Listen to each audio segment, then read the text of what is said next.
दशरथ अजर बिहारी।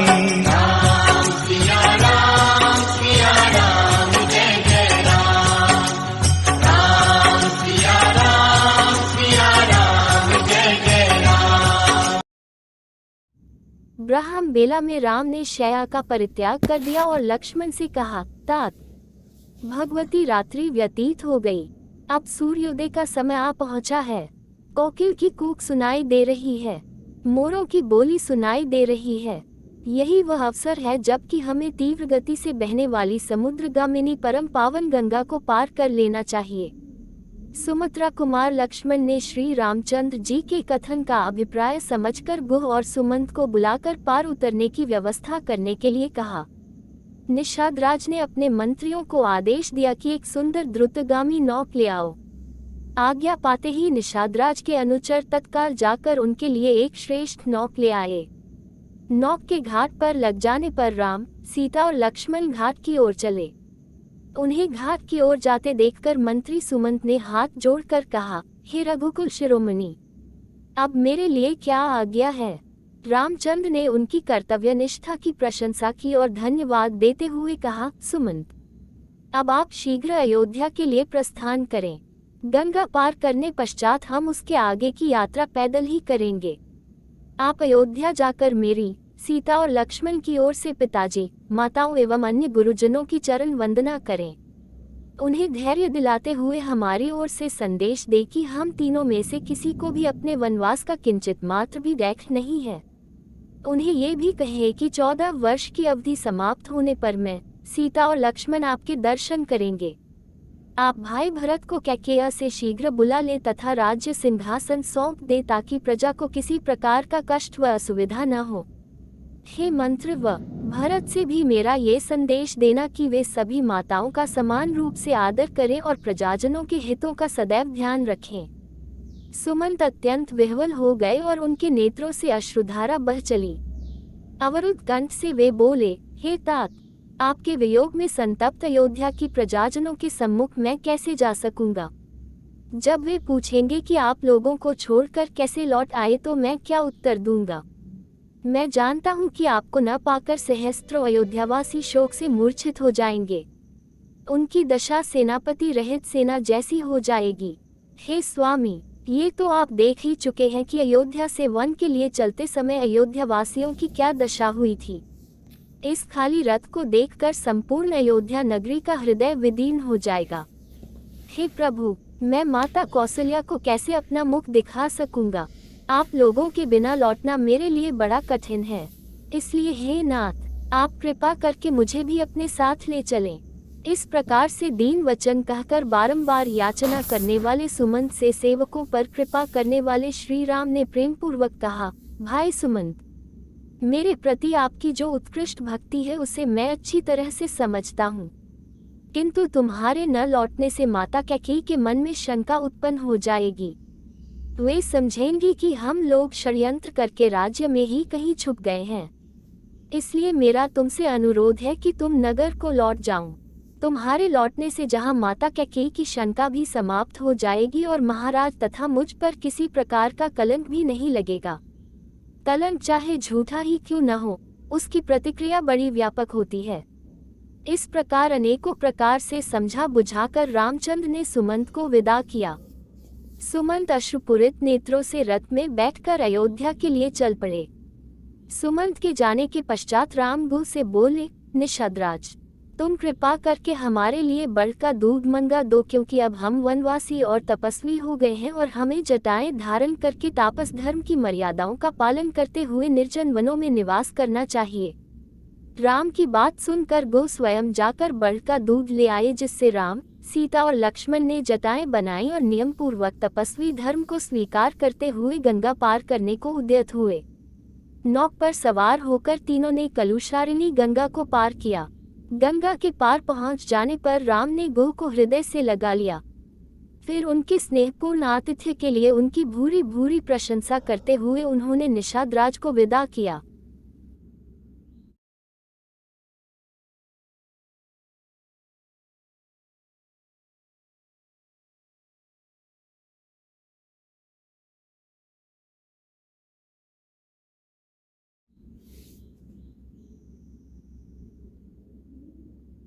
जब निषाद राजगुह के वापस गंगा के उस पार चले गए तब राम ने लक्ष्मण से कहा, हे सौमित्र, अब हम सामने के फैले हुए इस निर्जन वन में प्रवेश करेंगे। ये भी हो सकता है कि इस वन में हमें अनेक प्रकार की भयंकर स्थितियों और उपद्रवों का सामना करना पड़े। कोई भी भयंकर प्राणी किसी भी समय किसी भी ओर से आकर हम पर आक्रमण कर सकता है। अतः तुम सबसे आगे चलो, तुम्हारे पीछे सीता चलेंगी और सबसे पीछे तुम दोनों की रक्षा करते हुए मैं रहूंगा। अच्छी तरह से समझ लो कि यहाँ हम लोगों को आत्मनिर्भर होकर स्वयं ही एक दूसरे का बचाव करना पड़ेगा। राम की आज्ञा के अनुसार लक्ष्मण धनुष बाण संभाले हुए आगे आगे चलने लगे तथा उनके पीछे सीता और राम उनका अनुसरण करने लगे। वन के भीतर चलते चलते ये तीनों वत्स देश में पहुंचे। यह विचार करके कि कोमलांगी सीता इस कठोर यात्रा से अत्यधिक क्लांत हो गई होंगी, वे विश्राम करने के लिए एक वृक्ष के नीचे रुक गए। संध्या हो जाने पर उन्होंने संध्योपासना आदि कर्मों से निवृत्ति पाकर वहां उपलब्ध वन्य पदार्थों से अपनी क्षुधा मिटाई। शनैः शनैः रात्रि गहराने लगी। राम लक्ष्मण से बोले, भैया लक्ष्मण, इस निर्जन वन में आज हमारी यह प्रथम रात्रि है।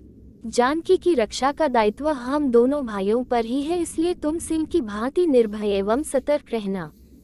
ध्यान से सुनो, कुछ दूरी पर अनेक प्रकार के हिंसक प्राणियों के स्वर सुनाई दे रहे हैं। किसी भी क्षण वे इधर आकर तनिक भी अवसर पाकर हम पर आक्रमण कर सकते हैं। इसलिए हे वीर शिरोमणि, किसी भी अवस्था किंचित भी असावधान मत होना। फिर विषय को परिवर्तित करते हुए वे बोले, आज पिताजी अयोध्या में बहुत दुखी हो रहे होंगे और माता कैकेयी उतनी ही आनंदित हो रही होंगी। अपने पुत्र को सिंहासनारूढ़ करने के लिए कैकेयी कुछ भी कर सकती है। रह रह कर मेरे मन में एक आशंका उठती है कि कहीं वे पिताजी के भी प्राण छल से न ले लें। धर्म से पतित और लोभ के वशीभूत हुआ मनुष्य भला क्या कुछ नहीं कर सकता। ईश्वर न करे कि ऐसा हो, अन्यथा वृद्धा माता कौशल्या भी पिताजी के और हमारे वियोग में अपने प्राण त्याग देंगी। इस अन्याय को देखकर मेरे हृदय में अवर्णनीय वेदना होती है। जी चाहता है कि इन निरीह वृद्ध प्राणियों के जीवन की रक्षा के लिए संपूर्ण अयोध्यापुरी को बाणों से बींध दूं, किंतु मेरा धर्म मुझे ऐसा करने से रोकता है। सत्य जानो कि मैं आज बड़ा दुखी हूँ। ऐसा कहते कहते राम का कंठ अवरुद्ध हो गया और वे चुप होकर अश्रुपूरित नेत्रों से पृथ्वी की ओर देखने लगे। जब लक्ष्मण ने राम को इस प्रकार दैक्य से संतप्त होते देखा तो उन्होंने धैर्य बंधाते हुए कहा, हे आर्य, इस प्रकार शोक विह्वल होना आपको शोभा नहीं देता। आपको दुखी देखकर भाभी को भी दैख होगा, अतः आप धैर्य धारण करें। बड़े से बड़े संकट में भी आपने धैर्य का संबल कभी नहीं छोड़ा, फिर आज इस प्रकार अधीर क्यों हो रहे हैं? उचित तो यही है कि हम काल की गति को देखें, परखें और उसके अनुसार ही कार्य करें। मुझे विश्वास है कि वनवास की यह अवधि निष्कंटक समाप्त हो जाएगी और उसके पश्चात हम कुशलतापूर्वक वापस अयोध्या लौटकर सुख शांति का जीवन व्यतीत करेंगे। तृणों की शैया पर लेटे हुए राम के निद्रामग्न हो जाने पर लक्ष्मण संपूर्ण रात्रि निर्भय होकर धनुष बाण संभाले राम और सीता के रक्षार्थ पहरा देते रहे।